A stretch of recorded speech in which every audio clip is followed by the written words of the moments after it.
Leyenda Las Cataratas del Iguazú. Allí, en el cauce mismo del río Iguazú, allí, entre sus aguas límpidas y verdosas que crecen con las lluvias y que, por aquel entonces, corrían mansas, allí, como un monstruoso centinela de las profundidades, moraba Mboy, el dios serpiente. Temible era su aspecto, pero más temible aún era su furia. La ira de Mboy era capaz de desatar tempestades, de arrasar las aldeas enteras, de arrancar los árboles más portentosos de la selva. Los pueblos guaraníes que habitaban aquellas tierras lo sabían, y desde el comienzo de los tiempos habían intentado aplacar su cólera con ciertas ofrendas. Los frutos más deliciosos, las flores más fragantes, la miel más dulce.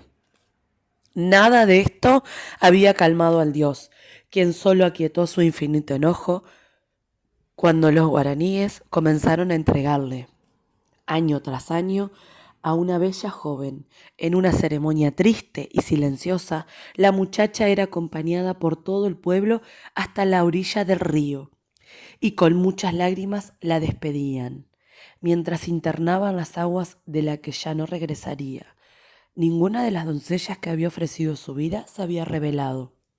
Sabían que ese era su sacrificio, que salvaría a su gente de la ira de Mboy. Por eso aceptaban con resignación el designio. Desde las más lejanas tierras acudían miembros de otras tribus a presenciar aquel antiguo rito, y fue justamente desde muy lejos de donde llegó cierta vez el cacique Tarobá. Joven era el cacique, pero aguerrido. Venía al frente de sus guerreros que lo seguían sin dudar, a pesar de su corta edad, tal vez porque ya había demostrado una y mil veces su coraje frente al enemigo. Tarobá fue recibido con honores como todos los jefes indios.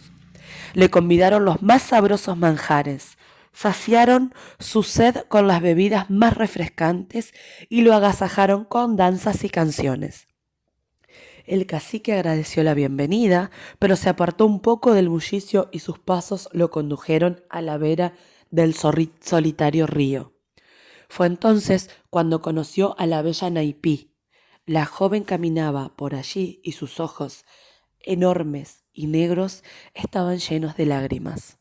Sonrió al cacique, pero su sonrisa apenas pudo disimular la tristeza.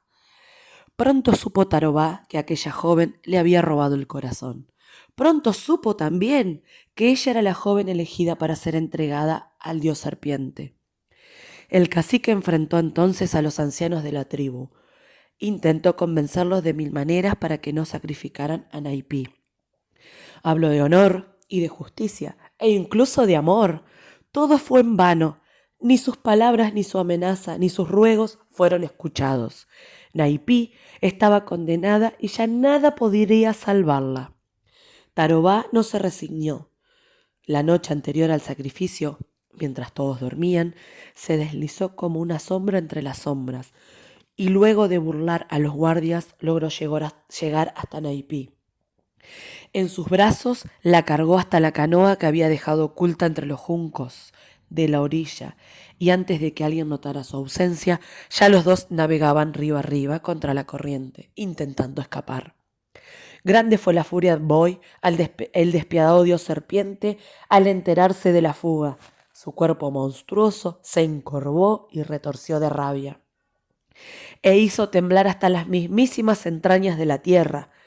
Una profunda grieta se abrió entonces y las aguas del río Iguazú, que alguna vez así habían sido mansas, se precipitaron vertiginosamente por ella, formando una catarata gigantesca. Inútil fue que Tarobá remara con todas sus fuerzas en dirección contraria. Inútil fue que Naipí suplicara clemencia.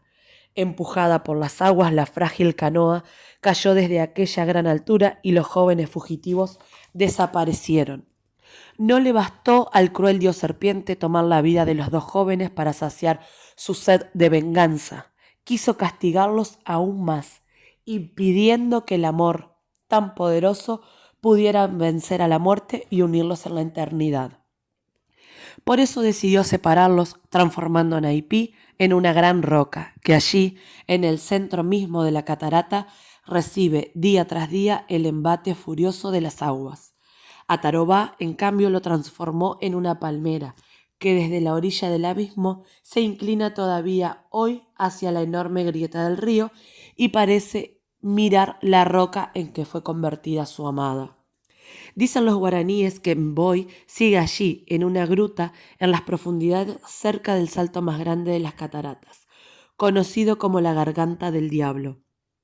Dicen que desde allí continúa vigilando a los enamorados para que nunca vuelvan a unirse, pero dicen también que cuando brilla el sol entre las aguas furiosas que caen, se dibuja un arco iris que comienza en la gran roca del centro de la catarata y que llega hasta la palmera de la orilla. Un arco iris que logra burlar el poder de M'Boy. Un arco iris que vuelve a unir a Tarobá y a Naipí como un puente de amor. Esta leyenda es una versión de Liliana Cineto, una leyenda guaraní.